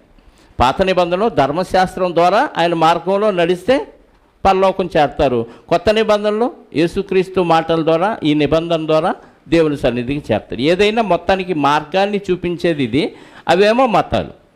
కాబట్టి ఉదయం మొదలుకొని మధ్యాహ్నం వరకు బయలామా ప్రార్థన విను, అగ్ని కురిపించి వీటిని దహించు అని వాళ్ళు ప్రార్థన చేస్తే ఒక్క సమాధానం కూడా లేదంట. 26 వారు తమకు ఇవ్వబడిన ఎద్దును తీసుకొని సిద్ధం చేసి ఉదయం మొదలుకొని మధ్యాహ్నం వరకు బయలామా ప్రార్థన వినువని బయలుపేరును బట్టి ప్రార్థన చేసిరు కానీ ఒక్క మాట అయినను ప్రత్యుత్తరం ఇచ్చేవాడు ఎవడూ లేకపోగా వారు తమ చేసిన బలిపీఠము నొద్ద గంతులు వేయ మొదలుపెట్టి. మాటలతో కుదరదు, దేవుడికి ఎగిరితే ఏమన్నా పూనకం వచ్చిద్దామో, దేవుడు మన మాట వింటాడేమోనని చిందులు మొదలుపెట్టారు కదా. పిల్లలు కూడా మొదట ఎడుతారు, తర్వాత ఎంతకీ మనం వాళ్ళ మాట వింటలేదు అనుకోని అప్పుడు గంతులేయటం మొదలు పెడతారు కదా. ఆ టైప్ వీళ్ళు గంతులైతే దేవుడు వింటాడేమోనని గంతులేయటం మొదలు పెట్టారంట. మధ్యాహ్నం కాగా ఏలియా ఇక వాళ్ళని సెటైర్లు వేస్తున్నాడు వాళ్ళ మీద, ఉక్రోషం పొంగొచ్చేటట్టుగా ఇంకా వేస్తున్నాడు. ఈ రోజుల్లో వేసామనుకోండి మనల్ని వేసేస్తారు. కాబట్టి ఇలాంటి ఏలియా గారు చేశాడు. నేను రోషం కలిగిన దేవుని భక్తుడిని, మీకు రోషం లేదా, దేవుడు నన్ను మాట్లాడటాన్ని ఎవడో నూరిపోతాడు పనికి మల్లుడు. అలాంటి ఇప్పుడు పనికిరావు. అది ఆ కాలం వేరు, ఈ కాలం వేరు. అర్థమైందా? ఆ కాలంలో ఉన్న నిబంధన వేరు, ఈ కాలంలో ఉన్న నిబంధన వేరు. ఇక్కడ ప్రేమ, సాత్వికం, సమాధానం, అంతే, క్షమాపణ. ఇంతకు మించి ఎదురు తిరగటాలు, పోరాటాలు చేయటాలు, ఉద్యమాలు చేపట్టాలు, అవతలని శిక్షించాలి, ఈ నినాదాలు ఏవి కొత్త నిబంధనలు లేవు. క్షమించు క్షమించు క్షమించు, సస్తావా చావు, అంతే. తిరిగి ఎదురు తిరగటాలు లేవు. వాక్యంతో ఏదైనా మాట్లాడితే మాట్లాడు సమాధానంగా. అయినా వినలేదా? వినకుండా కొట్టారా? చచ్చిపోవటమే. ఇంతకు మించి లేదు. హ్యాపీగా పరదేశంలో మహాభక్తుల దగ్గర విశ్రాంతిలోకి వెళ్ళిపోతాం. వాళ్ళు ఇక ఏలియా గారు వాళ్ళని ఉక్రోషం వచ్చేటట్టు అంటున్నాడు. మధ్యాహ్నం కాగా ఏలియా, వాడు దేవుడై ఉన్నాడు కదా, పెద్దగా కేకలు వేయండి, ఈ సౌండ్ చాలట్లేదేమో, ఇంకా పెద్దగా అరవండి. వాడు ఒకవేళ ధ్యానము చేయుచున్నాడేమో, మీ దేవుడు ధ్యానంలో ఉన్నాడేమో, అందుకే మీ మాట వింటలేదేమో, కొద్దిగా పెద్దగా అరవండి. దూరంగా ఉన్నాడేమో, బాగా మీ కేకన అంతనంత దూరంగా ఉన్నాడేమో, కూతవేటు దూరం లైన్ లేడు కాబట్టి కొంచెం సౌండ్ పెంచండి. ప్రయాణం చేయించున్నాడేమో, దేవుడు ఏమన్నా ప్రయాణంలో ఉన్నాడేమో, తిరిగి వచ్చి నాకు ఆలకిస్తాడులే, ఇంకా పెద్దగా అరవండి. వాడు నిద్రపోవచ్చున్నాడేమో, మీ దేవుడు నిద్రపోతున్నాడేమో, మేలుకొల్పండి అని ఉక్రోషం వచ్చేటట్టు మాట్లాడుతున్నాడు. ఒకవేళ మీరు లేపవలసి ఉన్నదేమో అని అపహాస్యము చేయగా వారు మరీ గట్టిగా కేకలు. అసలే వాళ్ళ ప్రార్థనకి, ఆ గంతులకి అక్కడ సమాధానం లేదు, అగ్ని రావట్లేదు. ఏళ్లలో నుంచి సెగపడుతుంది కానీ పైనుంచి అగ్నేవి రాట్లా. దానికి తోడు ఈ సూటిపోటు మాట్లాడితే ఎలా ఉంటుంది చెప్పండి? ఇంకా కోపం పెరిగిద్దా తగ్గిద్దా? తీవ్రస్థాయిగా అయిపోయి దేవుడికి ఇది నచ్చలేదు, మనం రక్తం చిందిస్తే తప్ప దేవుడు మన మొర ఆలకించడు అనుకొని ఇంకా ఆయుధాలు తీసుకొని, శస్త్రాలు తీసుకొని ఒళ్ళంతా చీరుకోవటం ప్రారంభించారు. కొన్ని జాతరలో చూస్తూ ఉంటాం కదా, దబ్బనం ఇటు నుంచి ఇటు గుచ్చుకోవటం, ఒళ్ళంతా చీరుకోవటం, కొరడాలతో కొట్టుకోవటం, ఒళ్ళంతా రక్తసిక్తం అవటం, ఇవన్నీ చాలా చోట్ల మనం చూసాం. అంటే దేవుడికి అది ఇష్టమేమో అన్నట్టుగా వాళ్ళు అనుకున్నారు. మనం చేసిన ప్రార్థన ఇప్పుడు దేవుడి దగ్గరికి చేరలేదు, సరిపోలేదు, మన భక్తి, మన కేకలు కూడా ఆయనకి అందలేదు. కాబట్టి తీవ్ర స్థాయిలోకి వెళదామని మధ్యాహ్నం తర్వాత స్టేజ్ మారిపోయింది. ఏం చేశారంట వాళ్ళు? 28 వారు మరి గట్టిగా కేకలు వేయచ్చు, రక్తము కారు మట్టుకు తమ మర్యాద చొప్పున కత్తులతోనూ శస్త్రములతోనూ తమ దేహములు కోసుకొనుచూ ఉండిరి. అన్యులు చేసే పనులు ఇవేనండి. నీ అంతటి నువ్వు కోసుకోకూడదు. నువ్వు నిజం చెప్తే అవతలోడు కొయ్యాలి నిన్ను. నువ్వు సత్యం మాట్లాడితే అవతలోడు నీ శరీరాన్ని రక్తం వచ్చేటట్టుగా కొట్టాలి. అది ఇప్పుడు పద్ధతి. నీకు నువ్వే రక్తం కారి కొట్టుకొని నేను దేవుని కోసం ప్రాణత్యాగం చేస్తున్నాను, రక్తం కారుతున్నాను అని అనకూడదు. అది మూఢభక్తులు లేదా మనుషులు కల్పించిన మత సంబంధమైన భక్తులు చేసే పని.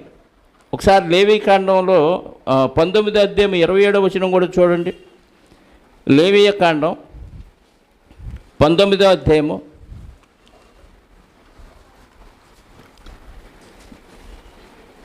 27వ వచనం. మీరు మీ నుదుటి వెంట్రుకలను యెహోవా ఇచ్చిన ఆజ్ఞలండి, మీ గడ్డం ప్రక్కలను గొరగకూడదు, చచ్చిన వారి కొరకు మీ దేహమును చీరుకొనకూడదు. ఎవరి కోసమైనా సరే చచ్చిపోయాడు అయ్యో అని బాధపడుతూ ఒళ్ళంతా రక్కుకుంటూ ఉంటారు కొంతమంది. అంటే ఎవరి దేహాన్ని వాళ్ళు గాయపరుచుకోకూడదు అనేది ఆజ్ఞ. 21వ అధ్యాయము అదే లేవీకాండం 5వ వచనం చూడండి. 21వ అధ్యాయం 5వ వచనం.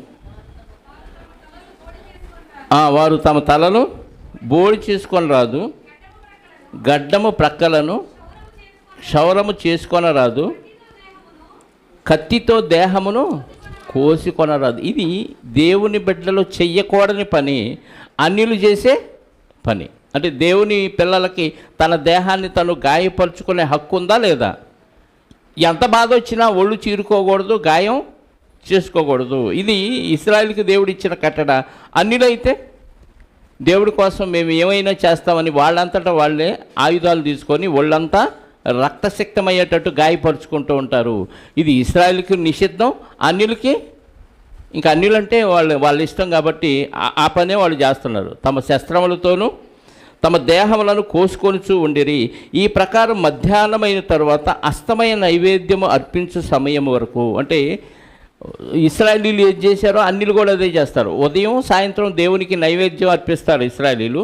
ఇప్పుడు వీళ్ళు కూడా వాళ్ళ దేవతలకి అస్తమయం సమయాన ఉదయ సమయాన నైవేద్యం అర్పించే సమయం దాకా వీళ్ళు ఆ కార్యక్రమాలు చేస్తూనే ఉన్నారు. ఎప్పటి నుంచి? ఉదయం నుంచి సాయంత్రం వరకు ఇదే పని.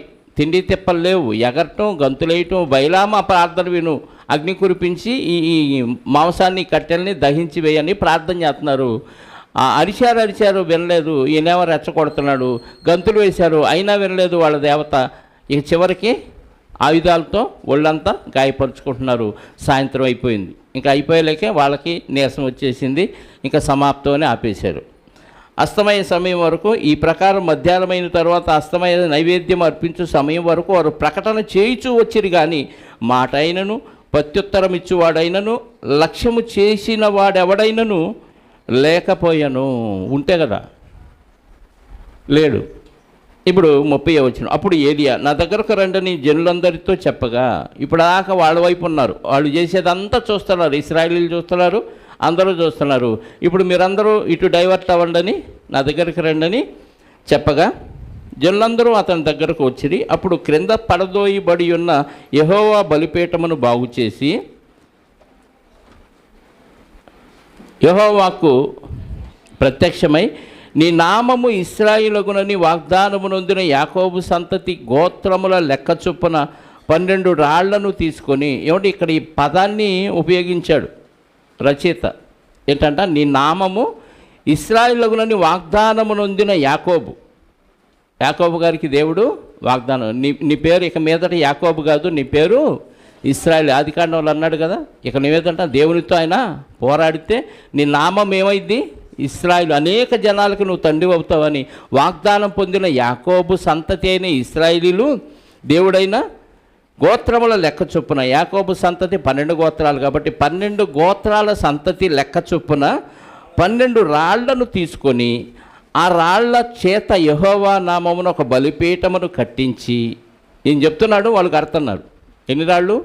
12 రాళ్ళు. ఎందుకు 12 రాళ్ళు? ఇశ్రాయేలు 12 గోత్రాలు. ఎందుకు ఇశ్రాయేలు 12 గోత్రాలు? యాకోబు గారికి పుట్టిన 12 మంది సంత. కాబట్టి 12 రాళ్ళను తీసుకొని ఆ రాళ్లతో బలిపీఠాన్ని కట్టించి దాని చుట్టూ 2 మానికల గింజలు పట్టునంత లోతుగా కందకం ఒకటి తవ్వించి, అంటే బలిపీఠం చుట్టూ ఏం తవ్వించాడు? 2 మానికల లోతు గింజలు పట్టునంత లోతుగా చుట్టూ గాడి తీయించాడు. కందకం అంటే చుట్టూ గాడి, 2 మానికల లోతు గింజలు పట్టేంత కందకం అంటే మొత్తం 2 మానికలు మొత్తం పట్టడం కాదు. అంటే ఒక ప్లేసులో 2 మానికలు పడితే ఎంత లోతుగా తవ్వితే 2 మానికల గింజలు పడతాయో అలా చుట్టూ దించాడు కందకం. అంటే ఎన్ని మానికలు పడతాయి? ఎన్నో మానికలు, 2 మానికలు పట్టు లోతులంతగా బలిపీఠం చుట్టూ గింజలు పట్టునంత లోతుగా కందకం ఒకటి తవ్వించి కట్టెలను క్రమముగా పేర్చి ఎద్దులు తునకలుగా కోసి ఆ కట్టెల మీద ఉంచి జనులు చూచుచుండగా మీరు 4 తొట్ల నిండా నీళ్లు నింపి, ఏమంటే అసలే కరువు, 3 సంవత్సరాల పైనుంచి వర్షం లేదు. ఇలాంటి పరిస్థితుల్లో నీళ్లు తీసుకొచ్చి 3 తొట్ల నిండా నింపండి బలి కోసం అంటే ఎంత కష్టం చెప్పండి. నీళ్లు దొరక్క వెతుకుదాం పదా అని ఒబద్య గారిని అహాబు చెరొక పక్కకి వెళ్ళి వెతుకుతున్న రోజుల్లో ఈయనేం చేశాడు? 3 తొట్ల నిండా నీళ్లు నింపి దహన బలి పశువును పశు మాంసం మీదను కట్టెల మీదను పోయిడని చెప్పాను. అది అయిన తర్వాత 2వ మారు ఆ ప్రకారమే చేయడని అతడు చెప్పగా 2వ మారును అలాగూ చేసిరి. 3వ మారును చేయడని చెప్పగా 3వ మారును చేసిరి. అప్పుడు ఆ నీళ్లు బలిపీఠము చుట్టూను పొర్లి పారెను. అంటే బలిపీఠం చుట్టూ పొర్లి పారే అన్ని నీళ్లు పోయించాడు. వాళ్ళేమో నీళ్లు లేకుండానే బయలారమ్ము దీన్ని తగలబెట్టని వాళ్ళు ప్రార్థన చేశారు. ఏది? వెండిపోయిన కట్టెలో పశు మాంసం దాని మీద పేర్చి ఉదయం నుంచి సాయంత్రం వరకు ప్రార్థన చేస్తే నిప్పు లేదు, అగ్గి లేదు, ఏమీ లేదు. ఈయన బలిపీఠం మీద బలిపీఠం చుట్టూ కందకం తవ్వించి ఏం చేశాడు? నీళ్లు ఒకసారి కాదు 3 సార్లు పోయించాడు. 3 గంగాళాలు, అవేవి 4 వాటిని పెట్టి తొట్లను పెట్టి ఆ తొట్ల నిండా నింపి ఆ నీళ్ళన్నీ 3 సార్లు పోయించాడు. అంటే ఇంకా అసలు మాంసం తడిచిపోయింది, కట్టెలు తడిచిపోయినాయి, బలిపీఠం అంతా మునిగిపోయింది, నీళ్లు పారినాయి అన్నమాట. ఇప్పుడు ఆ పారిన తర్వాత ఆ నీళ్లు బలిపీఠం చుట్టూ పొర్లి పారాను. మరియు అతడు కందకమును నీళ్లతో నింపాను. చుట్టూ ఉన్న కందకాన్ని కూడా నీళ్లతో నింపేశాడు. అస్తమయ నైవేద్యం అర్పించు సమయమున ప్రవక్తకు ఏలియా దగ్గరకు వచ్చి ఇలాగూ ప్రార్థన చేశాను. ఎక్కడికి వచ్చాడు ఏలియా గారు? బలిపీఠం దగ్గరకు వచ్చాడు. ఈ లోపు వీళ్ళంతా చేశారు. ఎవరు చేసి ఉంటారు ఈ పని? బయలు ప్రవక్తల చేత చేయించాడో, ఇశ్రాయేల్లో కొంతమంది చేత చేయించాడో తెలియదు, కానీ ఈయన చెప్తే వాళ్ళందరూ చేశారు. ఇప్పుడు ఆ బలిపీఠం దగ్గరకు వచ్చాడు ఏలియా గారు. వచ్చి, యెహోవా, అబ్రహాము, ఇస్సాకు, ఇశ్రాయేలు దేవా, ఇశ్రాయేలు మధ్య నీవు దేవుడవై ఉన్నావనియు నేను నీ సేవకుడినై ఉన్నాననియు ఈ కార్యములన్నీ నీ సెలవు చేత చేసితననియు ఈ దినమున కనపరచుము. నువ్వు చెప్తేనే నేను ఇవన్నీ చేశాను. నువ్వు ఉన్నావనే ఒక ఉనికిని ఈరోజు వీళ్ళందరికీ అర్థం కావాలి. ఇశ్రాయేలు మధ్య నువ్వే దేవుడై ఉన్నావని రుజువు చేయని దేవుణ్ణి ప్రార్థన చేశాడు. అంతే. అస్తమయ నైవేద్య సమయంలో 37 యెహోవా నా ప్రార్థన ఆలకించుము. యెహోవావైన నీవే దేవుడవై ఉన్నావనియు నీవు వారి హృదయములను నీ తట్టుకు తిరగ చేయదు అనియు ఈ జనులకు తెలియచేయనట్టుగా నా ప్రార్థన అంగీకరించుము. అతడు ఇలాగూ ప్రార్థన చేయుచుండగా యెహోవా అగ్ని దిగి దహనబలి పశువులను, కట్టెలను, రాళ్లను, బుగ్గిని దహించి కందకమందున్న నీళ్లను ఆరిపోజేశాను. పైనుంచి అగ్ని దిగింది, నీళ్ళన్నీ ఆరిపోయినాయి, అంతా బూడిదైపోయింది. కట్టెలో నీళ్లు కనపడలేదు, మాంసం మొత్తం బూడిదైపోయింది. ఇది దేవుని యొక్క గొప్పతనం. ఎప్పుడైతే ఆయన ప్రార్థన చేశాడో పైనుంచి అగ్ని దిగి దహనబలి పశువులు, కట్టెలను, రాళ్లను, బుగ్గిని దహించి కందకమందున్న నీళ్లను ఆరిపోజేశాను. అంతట జనులందరూ దాన్ని చూసి సాగిలపడి యెహోవాయే దేవుడు, యెహోవాయే దేవుడని కేకలు వేసిరు. అంటే దేవుడి ఉనికి ఎప్పటికప్పుడు తెలుస్తూ ఉంటేనే కాస్త కూస్తో భయభక్తులు ఉంటాయి. మరి 2000 సంవత్సరాల నుంచి దేవుని ఉనికికి సంబంధించిన ఏమన్నా అద్భుతాలు, మహత్కార్యాలు జరిగినాయా మన మధ్య? చెప్పాలి. జరిగినాయా? జరగలేదు. కాబట్టి దేవుడు అంటే మనకేముండదు. అంత మహత్కార్యాలు, అద్భుతాలు చూసిన ఇశ్రాయేల్ జనాంగమే కొంతకాలం తర్వాత ఏ అద్భుతాలు ఎవరో చెయ్యకపోతే ఏమైపోయారు? ఎవడు ఏ దేవుడి పేరు చెప్తే ఆ దేవుడి తట్టు తిరిగిపోయారు. ఎక్కడ ప్రార్థన చేయమంటే అక్కడ ప్రార్థన చేసుకుంటూ, ఎక్కడ బలిపీఠాలు కట్టమంటే అక్కడ బలిపీఠాలు కడుతూ అన్ని జనుల తట్టు తిరిగిపోయారు. మళ్ళీ ఏలియా గారి ద్వారా ఈ ఒక మహత్కార్యం ఇక్కడ జరగగానే వెంటనే ఇప్పుడు ఏమంటున్నారు మళ్ళీ? అంటే అప్పుడప్పుడు చరణకోల తీసుకొని చెల్లును కొడతా ఉండాలన్నమాట దేవుడు. లేదా మన మధ్య ఇలాంటి అద్భుత కార్యాలు చేస్తే అందరూ మారిపోతారు. ఇప్పుడు దేవుడు ఇలాంటి కార్యం ఏమైనా చేయించాడు అనుకో అన్ని జనుల మధ్య, అందరూ మారిపోతారా? ఇంకెవడైనా దేవుడిని విమర్శించేవాడు ఉంటాడా? ఉండడు. మరి ఇలాంటి స్వస్థతా వరాలు ఉన్నాయి అని చెప్పుకున్న దైవజనులు ఇలాంటి కార్యక్రమం ఏదైనా చేయించవచ్చు కదా. బయలుదేవతల్ని, యేసుక్రీస్తు వారిని దూషిస్తున్న వారిని పిలిచి, అరే మీకు మాకు ఎందుకురా బాయ్ గొడవ, పోటీ పెట్టుకుందాం రండి, మీరు ఒక ఎద్దుంది అండి, మేము ఒక ఎద్దుని తెస్తాం, కోసుకుందాం, ఏ దేవుడు మండిస్తాడు ఆ దేవుడి చేత అదే నిజమైన దేవుడు అని నమ్మేసాడని ఇలాంటి పోటీ ఏమన్నా పెడతాడంటే ఎవరి దగ్గర ఆ శక్తి లేదు. అన్నీ మాయ మాటలు చెప్పి నీ లోపల ఉన్న గర్భంలో ఉన్న గడ్డ తగ్గిపోయిద్ది, నీకు ఎయిడ్స్ తగ్గిపోయిద్ది, నీకు ఆరోగ్యం తగ్గిపోయింది, భ్రమ కల్పిస్తున్నారు తప్ప బయటికి కనిపించే ఏ రోగాలు తగ్గించే మగాడు ఎవడో లేడు. అన్నీ మాయ మాటలు చెప్పి డబ్బులు పోగు చేసుకునే బ్యాచ్. నిజంగా ఏలియా లాంటి రోషం కలిగిన భక్తులు ఎవరైనా ఉంటే అన్ని జనులు ఆ వదన యేసుక్రీస్తు వారిని దేవుడిని దూషిస్తుంటే బైబిల్ దేవుడిని, మరి వీళ్ళు ఏం చేస్తున్నారు ఈ అద్భుతాలు చేయకుండా? అంటే చేత కాదు కాబట్టి ఏం చేయలేక ఊరుకుంటున్నారు అంతే. అర్థమవుతుందా? ఇప్పుడు ఇలాంటి జరగగానే యెహోవాయే దేవుడని వారు ఏం చేశారు? కేకలు వేశారు. అప్పుడు ఏలియా ఒక్కనినైనను తప్పించుకొని పోనీయక బయలు ప్రవక్తలను పట్టుకొనడని వారికి సెలవీయగా జనులు వారిని పట్టుకొని ఏలియా కీషోను వాగు దగ్గరకు వారిని తీసుకొని పోయి అక్కడ వారిని వధించెను. కీషోను వాగు తాబోరు కొండ బయలుదేరి కర్మెలు పర్వతానికి ఉత్తర దిక్కున పారే ఒక ఏరు, ఆ ప్రాంతానికి తీసుకెళ్ళి అక్కడ మొత్తాన్ని ఓచుకోత కోసేశారు, అందరినీ చంపేశారు. మరి 450 మంది బయలుదేవత ప్రవక్తలు చంపారా, 850 మందిని చంపారా మనకు తెలియదు. కానీ మొత్తానికి అక్కడ బయలుదేవత ప్రవక్తలను పట్టుకొనడని ఒక్కడిని కూడా తప్పించుకోవద్దని చెప్పగానే ఆ వాగు దగ్గరికి తీసుకెళ్ళి అందరినీ చంపేశారని వధించేశారు. అక్కడ కీషోను వాగు దగ్గరకు వారిని కొనిపోయి అక్కడ వారిని వధించాను. పిమ్మట ఏలియా విస్తారమైన వర్షం వచ్చుతున్నదని ధ్వని పుట్టుచున్నది, నీవు పోయి భోజనము చేయమని ఆహాబుతో చెప్పగా. అంటే వర్షం వస్తుంది, నువ్వు వెళ్ళి భోజనం చేయి.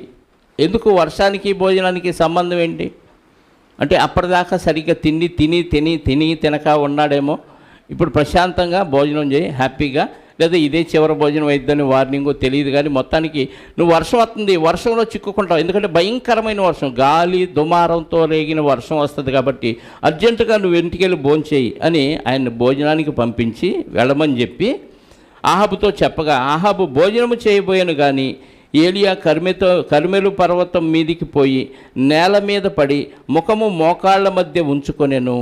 ఈయన ఏం చేశాడు? ఆ కర్మెలు పర్వతం మీదకి పోయి మోకాళ్ళ మీద ముఖం పెట్టుకొని సైలెంట్గా ఉన్నాడా? ప్రార్థన చేసి ఉంటాడు అంతే కదా.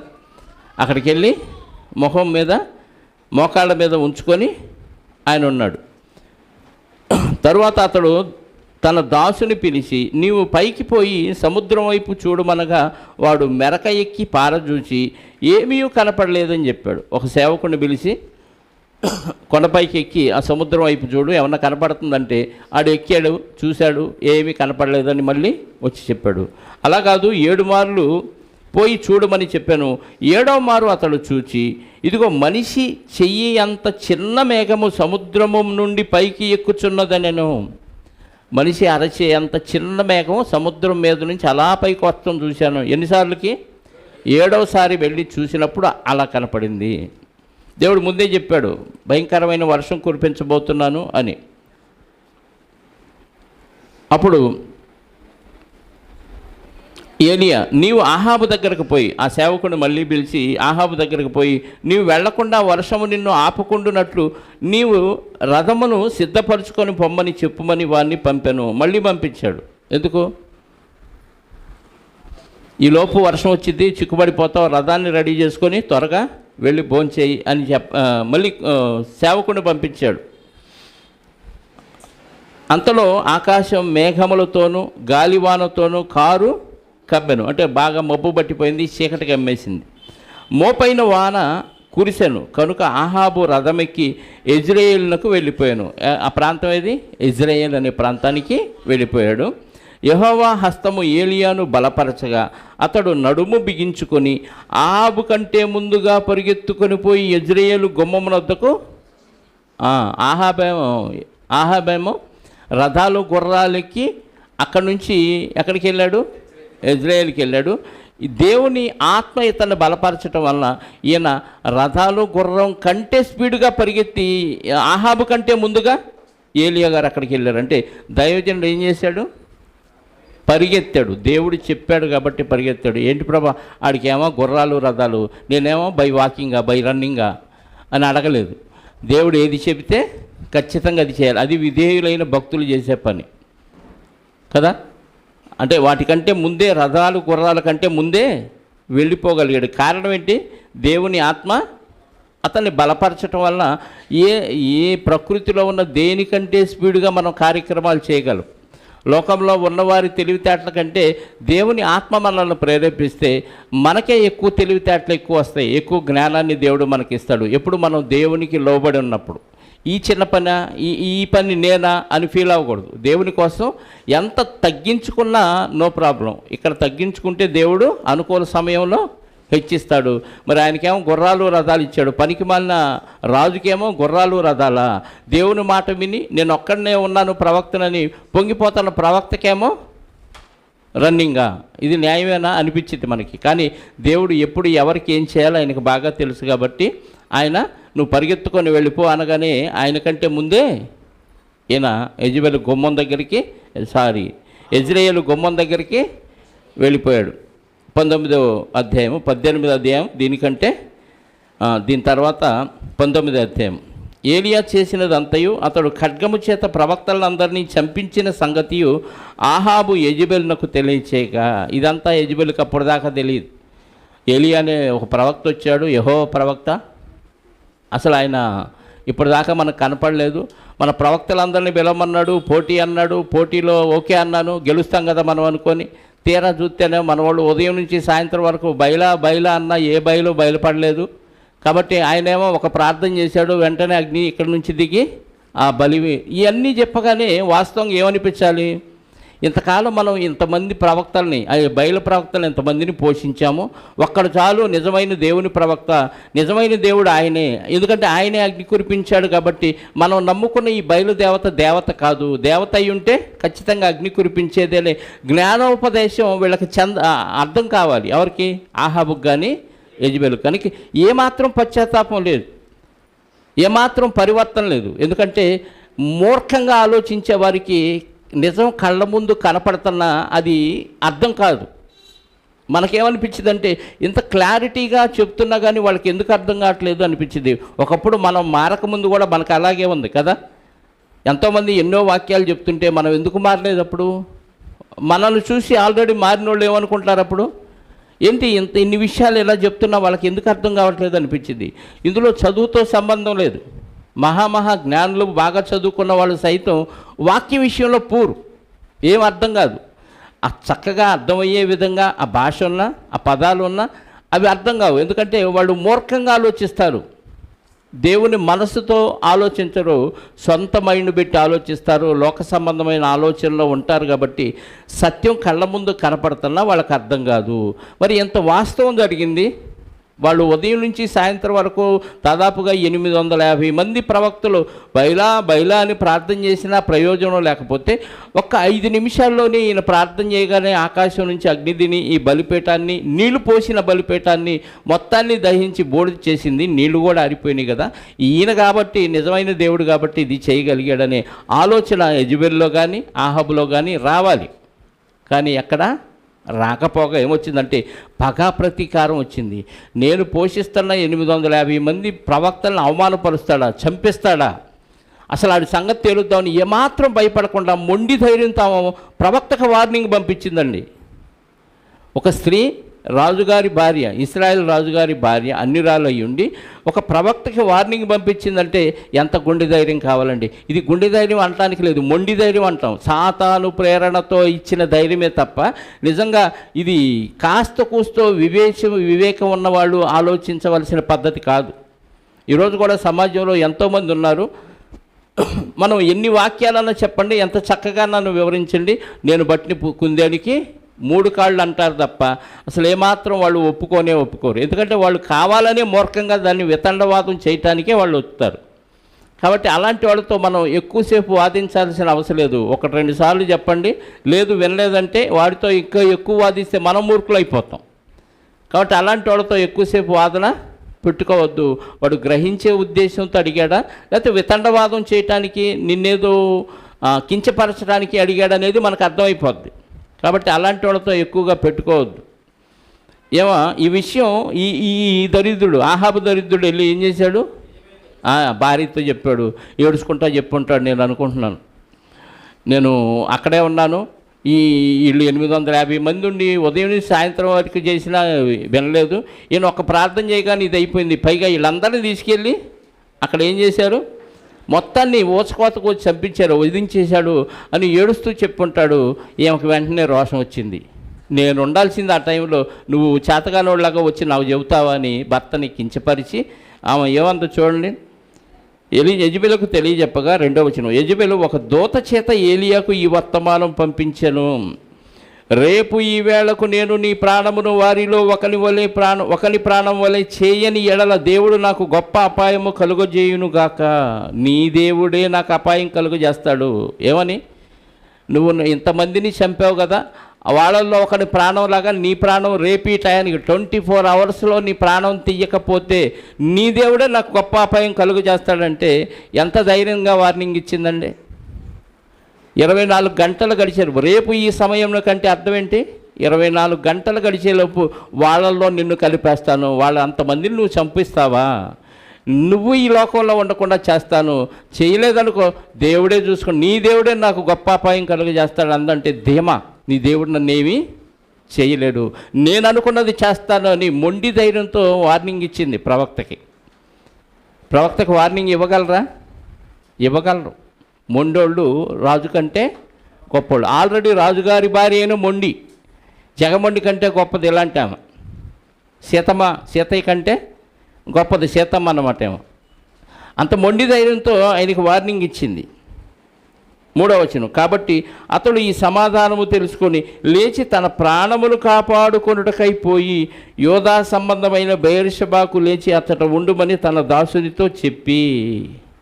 ఏమండి, అంతమంది ప్రవక్తల ముందు గొప్ప వీరోచితంగా పోరాడి తీసుకురా, నీకు దమ్ముంటే 850 మందిని తీసుకురా, పోటీ ఏందో తేల్చుకుందాం అన్న ప్రవక్త ఈ ఆడమనిషి వార్నింగ్ ఇచ్చేలేకే భయపడిపోయాడు. ఏంటండి, విచిత్రంగా లేదు అనిపించిద్దా?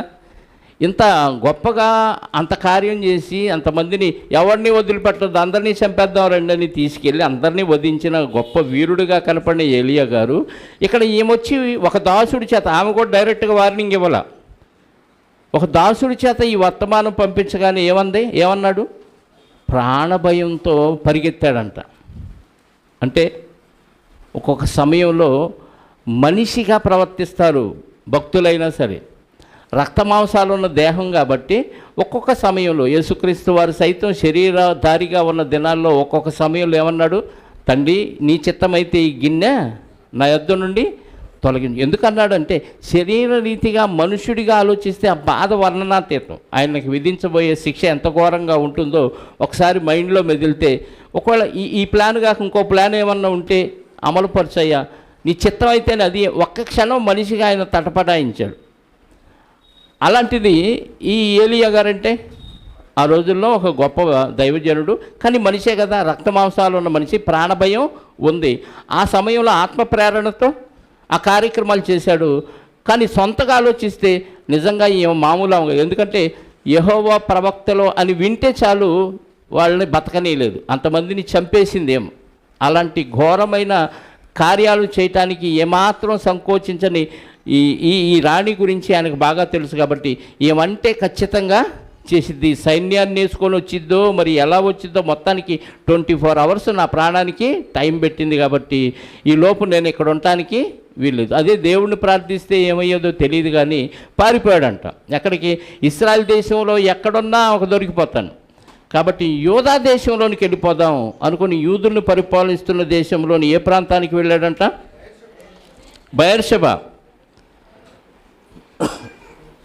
బయర్షెబాకు చేరి అచ్చట ఉండుమని తన దాసునితో చెప్పి, నువ్వు ఇక్కడే ఉండని దాసునితో చెప్పి, తాను ఒక దిన ప్రయాణము అరణ్యములోనికి పోయి, బయర్షెబాలో కూడా దాసుడిని అక్కడ ఉండమని చెప్పి ఒక రోజంతా ప్రయాణం చేసి ఒక అరణ్యములోకి వెళ్ళాడంట. బదరీ వృక్షము కింద కూర్చుండి మరణాపేక్ష గలవాడై, యెహోవా నా పితరుల కంటే నేను ఎక్కువ వాడిని కాను, ఇంత మటుకు చాలును, నా ప్రాణము తీసుకోను అని ప్రార్థన చేశాను. అంటే ఒక మాటలో చెప్పాలంటే, నా అంతటా నేను చచ్చిపోలేనులే ప్రభువా, నువ్వే చంపే నన్ను, నేను చేసిన ఈ పరిచర్య చాలు, వాళ్ళకంటే నేను చాలా తక్కువని, నా పితరులు చాలా గొప్పోడు, వాళ్ళకంటే నేను గొప్పోడినేం కాదు, ఇప్పుడు దాకా నీ సేవ చేశాను కదా, ఇది చాలు, పరలోకానికి తీసేసుకో, చచ్చిపోవాలనిపిస్తుంది, దాని చేతిలో చచ్చే కంటే నీ చేతిలోనే చంపేసుకో, నన్ను తీసేసుకో ప్రభు అన్నాడంటే, మానవ మాత్రుడుగా ఆలోచిస్తే మనుషులు మనం ఇలాగే మాట్లాడతాం. ఎంత పిరికివాడుగా మాట్లాడుతున్నాడో చూడండి. ఇక్కడ మరణాపేక్ష గలవాడై అన్నాడా? మరణాపేక్ష గలవాడై, యెహోవా నా పితరుల కంటే నేను ఎక్కువ వాడును కాను, ఇంత మట్టుకు చాలును, నా ప్రాణము తీసుకొనుమని ప్రార్థన చేశాను. అతడు బదరీ వృక్షము కింద పరుండి నిద్రించుచుండగా ఒక దేవదూత వచ్చి అతన్ని ముట్టి. చూసారా, దేవుడు ఎప్పుడైనా సరే శ్రమల్లో, ఇరుకుల్లో, ఇబ్బందుల్లో ఉన్న భక్తులను ఓదారుస్తాడు. మొన్న కూడా యేసుక్రీస్తు వారి గురించి మనం మాట్లాడుకుంటూ 40 దినాల ఉపవాసం తర్వాత, అదే బాప్తిసం తీసుకొని అరణ్యానికి కొనిపోబడి 40 దినాల ఉపవాసం తర్వాత దేవదూతలు వచ్చి ఆయనకు పరిచర్య చేసిరి అని చదువుకున్నాం. అంటే దేవుని పిల్లలు శరీరరీతిగా కష్టపడుతుంటే దేవదూతలు పంపించి ఆయన సేద తీరుస్తాడు. అంటే ప్రకృతి ద్వారా సేద తీర్చే అవకాశం ఉంది. ఇక్కడ దేవదూతలే పంపించి ఆయన్ని వచ్చి ఒక దేవదూత వచ్చి అతన్ని ముట్టి, నీవు లేచి భోజనము చేయమని చెప్పాను. ఆ సమయంలో దేవదూత వచ్చి ఏ మీల్స్ పెట్టిందో తెలియదు కానీ భోంచే ముందు అరణ్యములో భోజనం ఏది దొరకదో, ఇక్కడ అన్న సమయంలో, అన్న ప్రదేశంలో కూడా దేవుడు అన్ని సకల సౌకర్యాలు నీకు అందించగలిగిన సామర్థ్యం ఉన్న దేవుడు మన దేవుడు.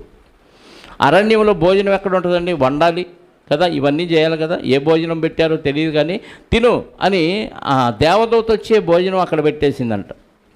తినుమని చెప్పాను. అతడు చూచినంతలో అతని తల దగ్గర నిప్పుల మీద కాల్చబడిన అప్పములను నీళ్ల బుడ్డియు కనబడను గనుక అతడు భోజనము చేసి తిరిగి పరుండెను. కాల్చబడిన అప్పములంటే పిండి పిసకాలి, రొట్టె చేయాలి, దాన్ని పెనం మీద కాల్చాలి. ఒక నీళ్ల బుడ్డి, కాల్చబడిన అప్పములు, ఇవన్నీ రెడీ చేసి పెట్టాడు దేవదూత ద్వారా దేవుడు. అంటే ఇక దొరకదు, ఈ ప్రదేశంలో నాకు ఏమీ దొరకదు అన్న పరిస్థితిలో కూడా దేవుడు తన భక్తుల్ని కాచి కాపాడతాడు దూతల సహాయంతో. ఇది గుర్తుపెట్టుకోవాలి. కానీ శరీరరీతిగా మనుషులు బలహీనం అయిపోయి మళ్ళీ చేద్దాం, ఇంక వద్దులే, ఇది మనకు వల్ల కాదు అనే పరిస్థితిలో కూడా మనం వెళ్ళిపోతాం. అయినా దేవుడు ప్రణాళికలో నువ్వు ఉంటే, ఆయన చిత్తాన్ని నెరవేర్చాలి అనే ఆలోచనలో నువ్వు ఉంటే ఖచ్చితంగా నీకు పోషణ ఇస్తాడు, నీకు సౌకర్యాలు ఇస్తాడు, నీ ప్రయాణానికి కావాల్సిన ఏర్పాటు కూడా ఆయనే చేస్తాడు. ఇక్కడ ఏలియా గారి విషయంలో అదే జరుగుతుంది. ఆహారం పెట్టాడు. అయితే యెహోవా దూత రెండవ మారు వచ్చి అతన్ని ముట్టి, ఆయన తిన్నాడు, నీళ్ళబుడ్డి కనబడిన కనుక అతడు భోజనం చేసి తిరిగి పరుండెను. తిన్నాడు, పడుకున్నాడు. అయితే యెహోవా దూత రెండవ మారు వచ్చి అతన్ని ముట్టి, నీ శక్తికి మించిన ప్రయాణము నీకు సిద్ధమై ఉన్నది, నీవు లేచి భోజనం చేయమని చెప్పినప్పుడు అతడు లేచి భోజనము చేసి ఆ భోజన బలము చేత 40 రాత్రింబగళ్ళు ప్రయాణము చేసి దేవుని పర్వతం అని పేరు పెట్టబడిన హోరేబునకు వచ్చి, ఎక్కడికి వచ్చాడు? హోరేబు. ఎక్కడ? మొట్టమొదట మోషే గారికి దేవదూత పొదలో ప్రత్యక్షమైన ప్రాంతానికి అక్కడికి వచ్చాడు. 40 రోజులు 2 సార్లు పెట్టాడు దేవదూతతో దేవుడు ఆహారం.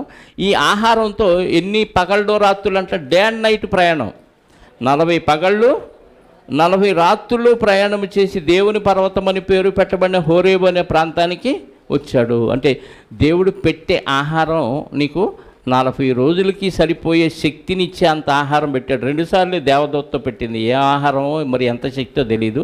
మిగతా శక్తి అంతా దేవుడే ఇస్తాడు. దేవుని మీద ఆధారపడి ఆయన మాటల ప్రకారంగా నువ్వు నడిస్తే. మిగతా భాగం వచ్చేవారు మాట్లాడుకుందాం, ప్రార్థన చేసుకుందాం. 19వ అధ్యాయము 8వ వచనం వరకు మనం మాట్లాడుకున్నాం. పరిశుద్ధుడైన మా కన్న తండ్రి, మహోన్నతుడ, మీ ఘనమైన నామాన్ని బట్టి స్తోత్రాలు. గడిచిన కాలం క్రీస్తు పూర్వం 880 సంవత్సరాల క్రితం జరిగిన చరిత్రను మాకు తెలియచేశారు. అంటే ఇప్పటికీ సుమారుగా 2800 సంవత్సరాల క్రితం జరిగిన చరిత్రను మాకు తెలియచేశారు. ఆ రోజుల్లో ఇశ్రాయేలీయులు భయంకరులుగా మిమ్మల్ని విడిచిపెట్టి విగ్రహారాధనలో మునిగిపోతూ ఉండగా వారిని పరిపాలించే రాజులు కూడా భయంకరులుగా మారిపోయిన తరుణాన్ని మాకు చూపించారు. అందులో భయంకరమైన భక్తుడుగా లేకుండా ఇశ్రాయేలుని పరిపాలించిన రాజుల్లో యెరోబాము కంటే ఘోరంగా పరిపాలించిన రాజు అహాబు గురించి మాకు తెలియచేశారు. అదే కాలంలో మీ భక్తుడైన ఏలియా గారిని కూడా మాకు పరిచయం చేశారు. అందును బట్టి స్తోత్రాలు. మరి అంత గొప్పగా బయలు ప్రవక్తల్ని చంపించిన ఏలియా గారు మీ యొక్క సహాయంతో, మీ యొక్క ధైర్యంతో, మీ ఆత్మబలంతో ఎన్నో అద్భుత కార్యాలు చేసిన ఏలియా గారు ప్రాణభయంతో ఒక స్త్రీకి భయపడిపోయి పారిపోయాడు నాయన. కానీ మీరు అతన్ని దేవదూత సహాయంతో బలపరిచారు. అందును బట్టి స్తోత్రాలు. 40 పగళ్ళు 40 రాత్రులు అతని చేత ప్రయాణం చేయించి హోరేబు అనే పర్వతం దగ్గరికి అతన్ని చేర్పించిన వరకు మేము వాక్యాన్ని నేర్చుకున్నాం. ఇందులో ఆత్మీయమైన పాఠాలు మా జీవితంలో మేము నేర్చుకున్న వాటిని ఆలోచించి ఎవరికీ భయపడకుండా, ఎవరితో వాదోపాదాలు పెట్టుకోకుండా మీ చిత్తానుసారంగా మేము ఎలా బ్రతకాలో పాత నిబంధన, కొత్త నిబంధనలోని అనేకమైన విషయాలు మాకు నేర్పించారు. అందును బట్టి కూడా స్తోత్రాలు చెల్లిస్తూ మీ మాటల ప్రకారంగా మేము జీవించటానికి కృప చూపి సహాయాన్ని దయచేయండి. అలాగే వచ్చిన మీ బిడ్డల్లో ఎవరెవరికి ఎలాంటి అవసరాలు ఉన్నాయో మీకు తెలిసినైనా ప్రతి అవసరత మీ చిత్తమైతే క్రీస్తులో తీర్చండి. మరింతగా మిమ్మల్ని హత్తుకొని మీకు కృతజ్ఞతాస్తుతులు చెల్లించే ధన్యతను మీ బిడ్డలైన ప్రతివారికి అనుగ్రహించమని కోరుకుంటూ వచ్చిన బిడ్డలందరినీ సురక్షితంగా వారి కుటుంబాలకు చేర్చి మీ చిత్తమైతే మీ కుమారుని రాకడ ఆలస్యమైతే ఉదయకాల ప్రార్థనలోనూ ఆదివారం ఆరాధనలోనూ కలుసుకునే భాగ్యాన్ని మా అందరికీ ప్రసాదించమని మా రక్షకుడు, మా పాప విమోచకుడైన క్రీస్తు యేసు అతి పరిశుద్ధమైన నామములో ప్రార్థించి అడిగి వేడుకొనుచున్నాను పరలోకపు తండ్రి. ఆమేన్. మనందరి కన్న తండ్రి అయిన దేవుని ప్రేమ, ఆయన ప్రియ కుమారుడైన యేసుక్రీస్తు వారి కృప, పరిశుద్ధ ఆత్మ యొక్క అన్యోన్య సహవాసము ఇప్పుడు ఎల్లప్పుడూ సకల పరిశుద్ధులకు సదాకాలము తోడయ్యుండి నడిపించునుగాక. ఆమేన్. అందరికీ వందనాలు. Thank you very much.